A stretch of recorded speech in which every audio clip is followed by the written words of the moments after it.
Alright, so now I have 4 questions. First of all, why are the powers that be trying to attack and impersonate and control whistleblowers, people, influential people, and you? Also, what can we expect next? Why is it important? And how can we ensure that the aggressors don't succeed? Well, so as I mentioned in part 1, like all these attacks, like, with directed energy weapons on various people, truth tellers, whistleblowers, freedom fighters, in the blockchain communities, the scientific community, medical, all sorts, that have been going on, well, seems to me to be an act of desperation. So, as David Wilcock has been saying for a long time, the world is going through, and also Dr.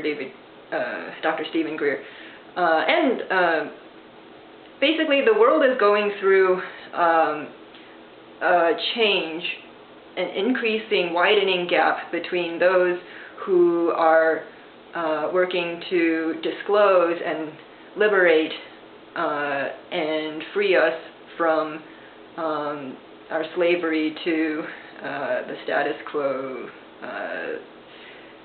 big pharma, oil, energy, climate change, and those who are desperate to maintain their power over this and hence us.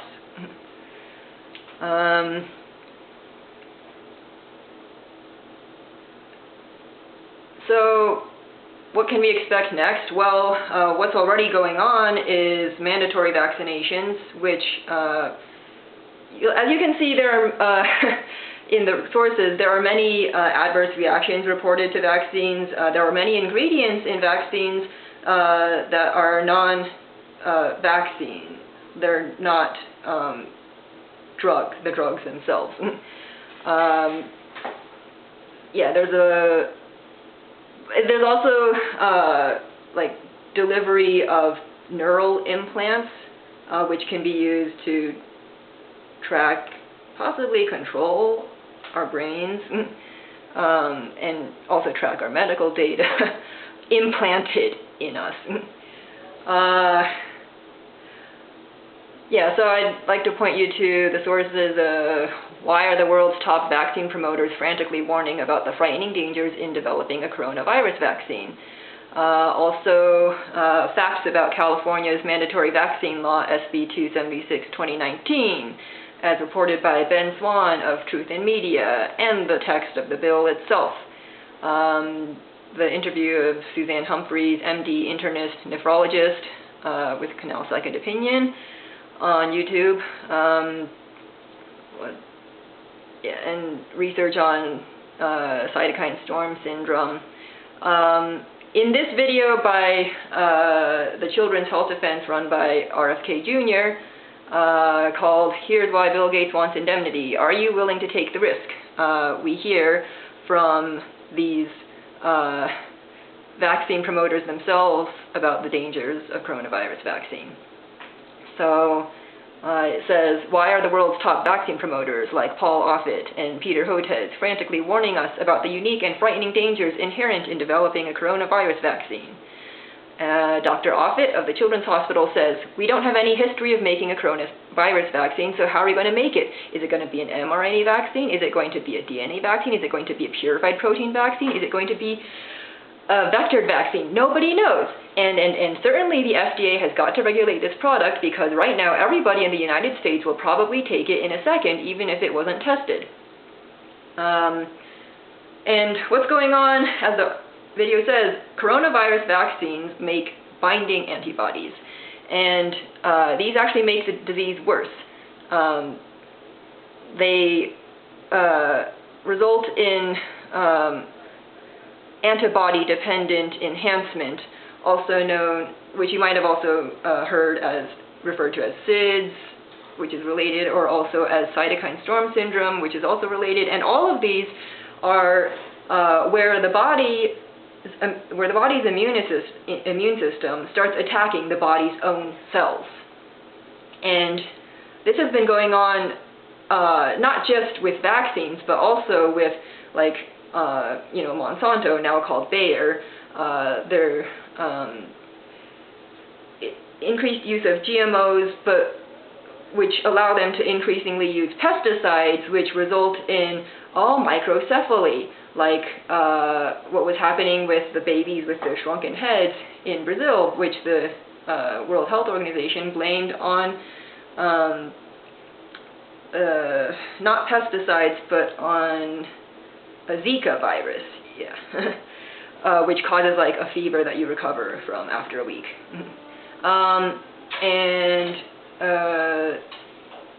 Also, like the increasing allergies to peanuts, to seafood, to gluten, celiac disease, which is linked to diabetes, where your body starts attacking its own islet cells in the pancreas, resulting in diabetes and people who are dependent on very expensive insulin for the rest of their lives. There's a lot of money in this, in insulin, in vaccines. So, and also there's a lot of money in GMOs as well. The seeds are expensive and they have to be repurchased every year. And they actually, over time, make the farmers increasingly dependent on the manufacturers of these GMOs.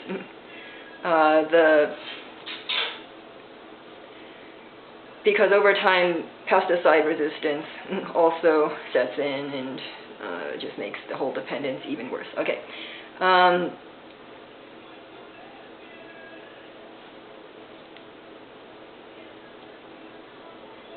So, as Dr. Offit explains, there are binding antibodies and then there are neutralizing antibodies.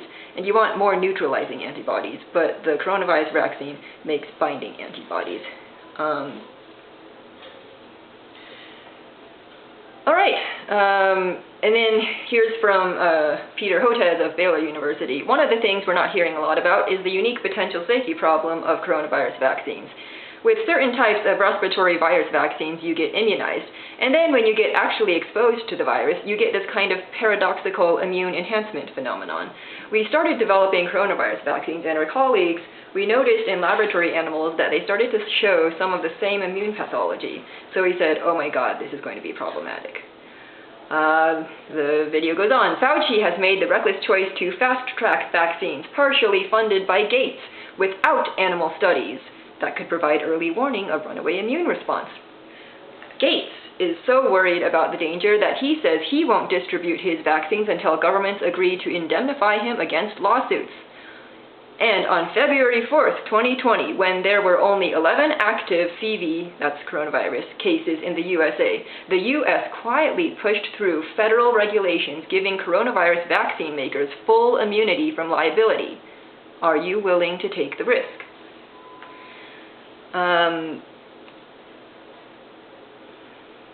And more on this and other side effects of vaccines and ingredients, etc., are in the links, which I post along with this video publicly available on keybase.pub/LICKYVI, and I'll also include the sources in the description of this video. You can view the video and everything in your browser on Keybase if you click raw.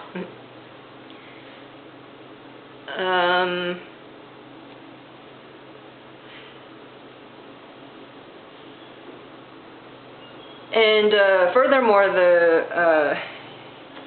you see Bill Gates in the video, a clip of him talking about how we need to understand how the vaccine works against all sorts of people, young, old, female, male, pregnant, undernourished, comorbidities.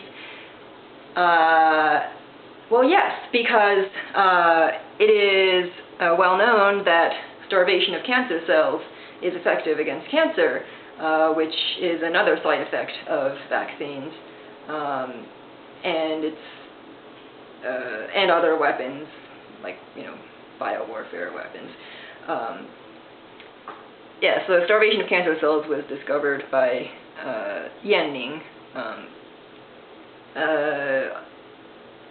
who, she is currently at Princeton University, where she actually did her PhD as well. She was at Tsinghua University for some time in between then. As for comorbidities, well, we all know that there are also good bacteria and good viruses that actually fight disease.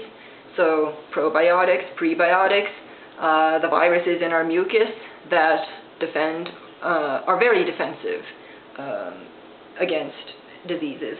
Also, a modified version of the herpes virus, which has been effective against cancer. So yeah, fasting, not necessarily like undernourishment, but fasting or intermittent fasting is actually healthy and fights cancer. All right, so why is this important? Well, this is important because of all of the directed energy weapons attacks that have been going on, the biowarfare that's been going on, and is still going on, all of these, the scalar EM, chemtrails, now known as geoengineering, directed energy weapons are also known as voice of God, also known as LRAD, the fluoride in our water, and now these new laws, that are like the Earn It Act, which arrests internet platforms if users commit crimes on them. It's about Ross Ulbricht, who is imprisoned just for creating a platform called Silk Road that allowed people to buy things and sell things in cryptocurrency.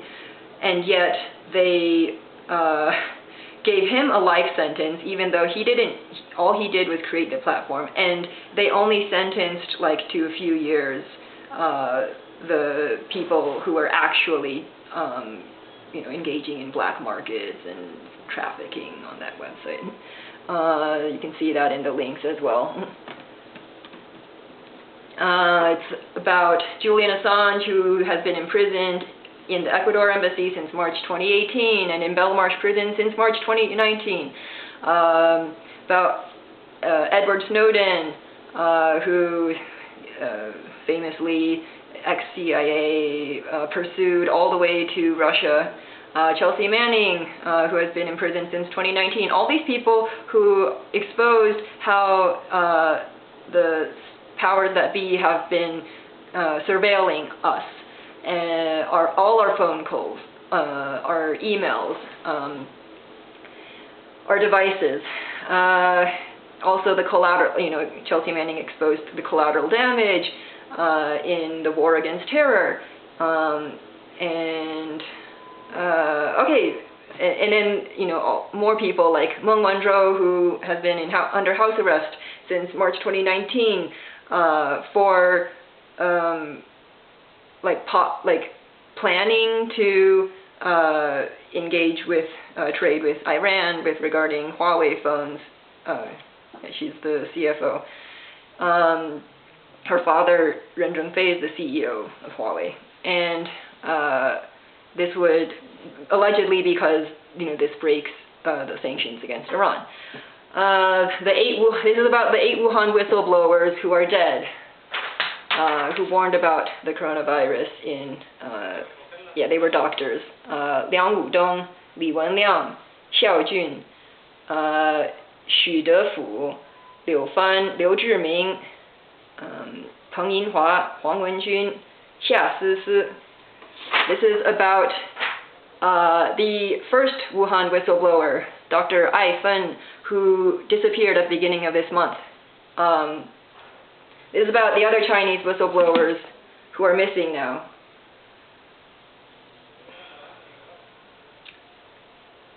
Besides Ai Fen, there's also Chen Qiushi, Xu Zhiyong, Xu Zhangrun, Fang Bin, Yang Er, Chen Xiaoning, Yu Lin, Zhang Beihai.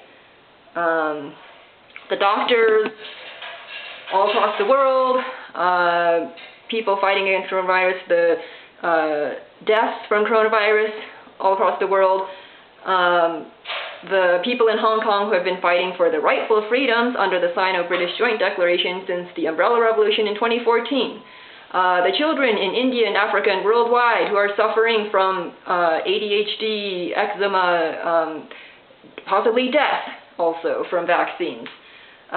So it's true that tens of millions of people, as Ben Swan, who interviewed RFK Jr. in that video that I told you about, yes, they say, as he says, it's true that tens of millions of people have benefited from vaccines, but there's also a 2.75% rate of harm from vaccines, and with all these side effects and possibly death. That means 1 in 40 people are negatively impacted by vaccines through diseases like ADHD or just death.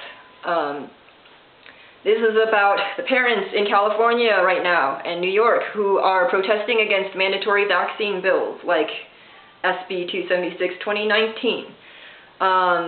This is about the protesters in the Midwest over their voting rights. Why did Wisconsin just decide to not count all of those votes that were sent in late because people were under quarantine? This is about protesters in Iran, in South Korea, and voters in South Korea who braved coronavirus to vote. This is also about my brother. He had a very rough life. He was born in 1991, and as the sources say, vaccines since 1989 have been under a monopoly.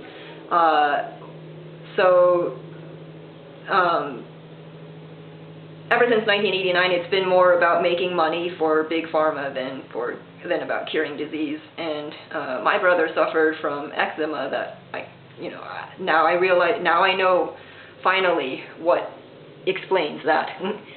And he had a very rough life, and he died at age 20. This is about my boss, Matt, at Disclosure Exchange, as well as I, and how difficult it is to create a startup, and how he was harassed, and I will post also the emails from people who claimed that they had communication with him, and that now they're trying to harass me in that email.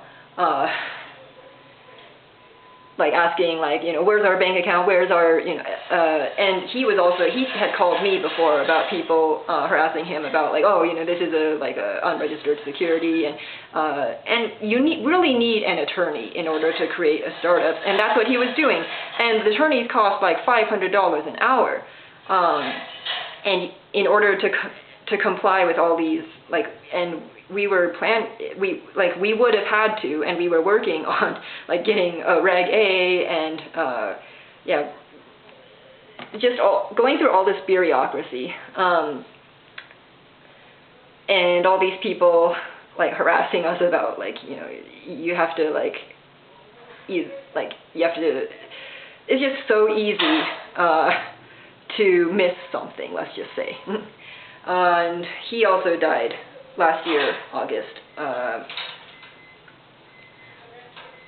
That was around the time that I was going through radiation sickness, symptoms which I think are attributed to 5G and power meters, a combination of that. I was informed that he died, and I was informed that he was having gout symptoms.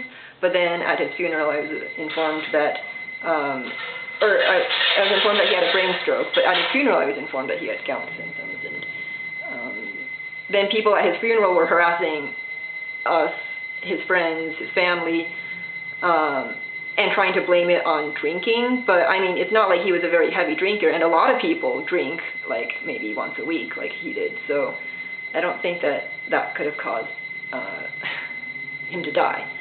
Also, my friend Dan, who is very influential in Cryptorado, a blockchain community here, and also, other members of Cryptorado like Rick, like Jason, who have been harassed, impersonated, and now Dan's communications have gone strange. So he's missing from greatly reduced online communications, and last seen this very strange, instead of our usual weekly meetup, it was an event called Thwarting Impersonation and Institutional Fraud, and it was just very awkward. He was with a man and a woman who was from Blockchain Intel and the FBI, and they talked about, it was just not, they said they were going to talk about their experiences being, actually victims of impersonation, but I don't quite think that they actually talked about that, or even, many things about security. And that's on YouTube. It was a live stream. Phone communications down. Alright, and overall, I'm just sick of this happening to myself, my family, my organizations, and not to mention truth tellers in the various disclosure, science, medical, spiritual, WikiLeaks, XCI, government, extraterrestrial, and really all communities.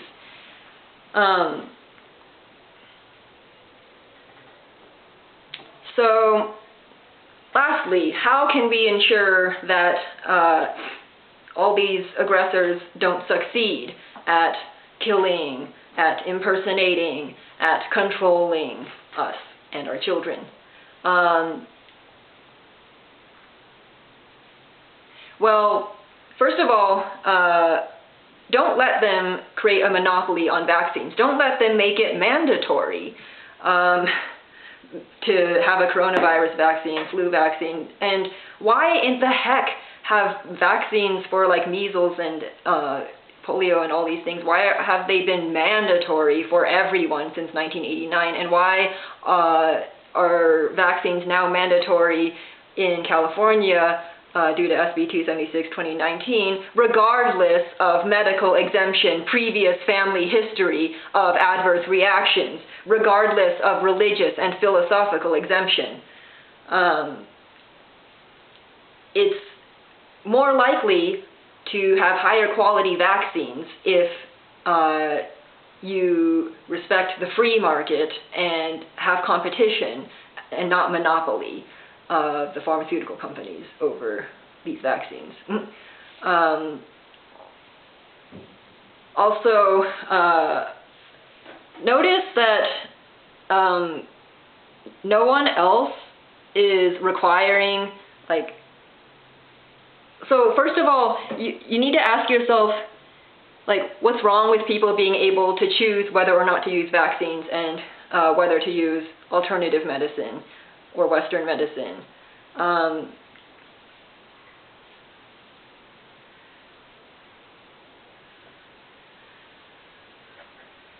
So we're not asking for everyone to be to be required to take vaccines, and we're not asking for everyone to be required not to take vaccines. We're just asking for people to be able to choose for themselves. But for some reason, the vaccine pushers and the pharmaceutical companies are demanding that no, everyone has to be required to take vaccines. No choice. And they're also saying, and why are people, so we've got people who are saying that, vaccines are either completely good or completely bad, and, calling everyone, like including the people who just want to have a choice. They're calling them like, anti-vaxxers or pro-vaxxers, and, and they're either all good or they're all bad. So we've got a problem here when, because nothing, not even an individual person is ever all good or all bad.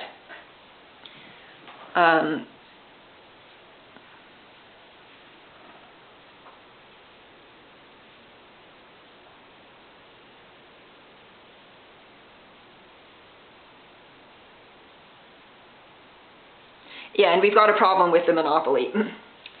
What else? I don't think that they're going to succeed because there are so many people who are listening to their soul, who are waking up, who are telling the truth, and overall humanity is experiencing is the overall consciousness of humanity is being raised. And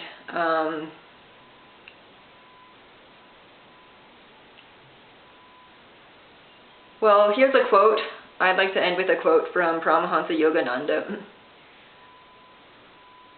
To lose wealth is to lose nothing. To lose health is to lose something. To lose character is to lose everything. So ask, which is more important to you? Money or health or character?